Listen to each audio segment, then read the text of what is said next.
So blasphemies now plague all the realm. It will only get worse if what Father said is true, as it did in Amarot. If that's our model, then shouldn't we expect the effects to grow more severe as it feeds off its own spread? As if people transforming into those monstrosities wasn't bad enough. If the flora and fauna, if the land itself turned against us. No one would survive.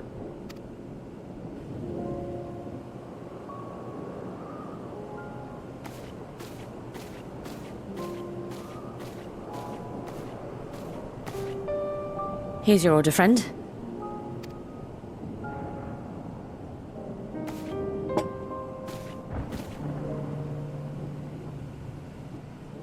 May you find comfort in these dark times.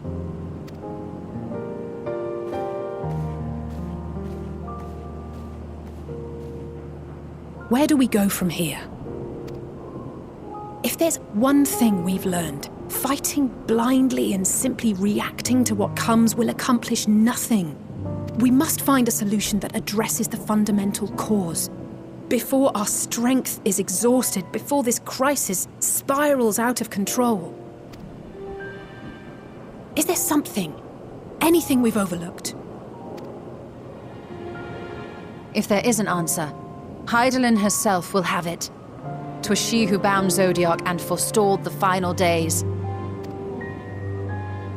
Alas, we have heard naught from her since the Tower of Babel. Whether she cannot or will not speak, I can only speculate. Even the flower she gave us is no more.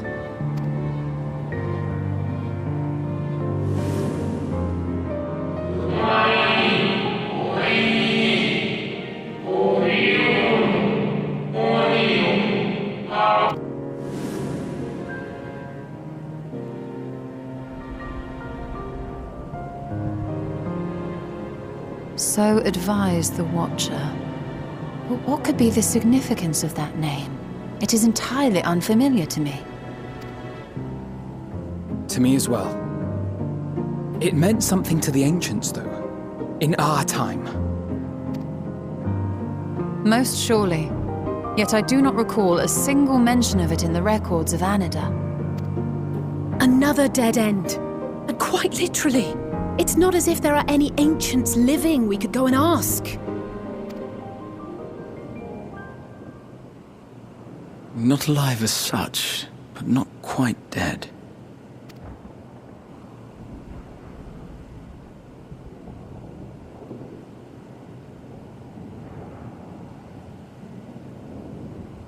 Elidibus. I sealed him in the white auracite at the Crystal Tower back on the first. Contained within that reservoir of ether that maintains it, ether that is returned little by little to the sea. Naught may remain of his soul. However, if part of it lingers, we might be able to speak with him there.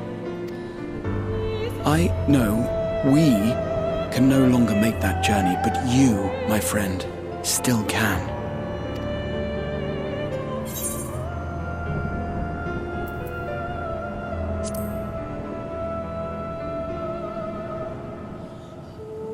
I understand your trepidation, but there is merit in making the journey regardless.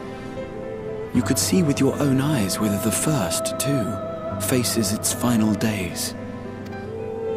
If nothing else, should we learn the first is safe, we'll have that much more reason to keep fighting the good fight. That said, the odds are not in our favor, to say the least. Which is why we're fortunate to have Urianger up there on the moon, working hard to make all the necessary preparations for our departure, should it come to it. And why we have nothing to lose by staying the course till the last instant. Indeed. To the last, let us all do what we can. I will consult with Master Matoya and see if she knows of a way to reach Hydaelyn from the ethereal sea. And I will visit the nation's leaders and attempt to ascertain how far the final days have progressed elsewhere. Keep me abreast of your findings.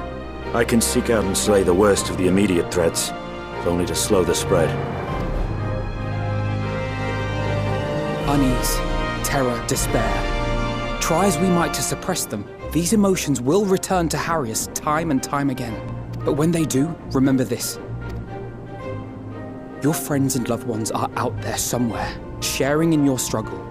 You are not alone.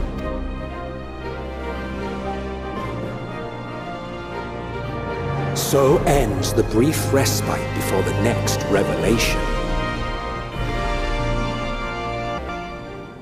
Yes, so much left for you to see.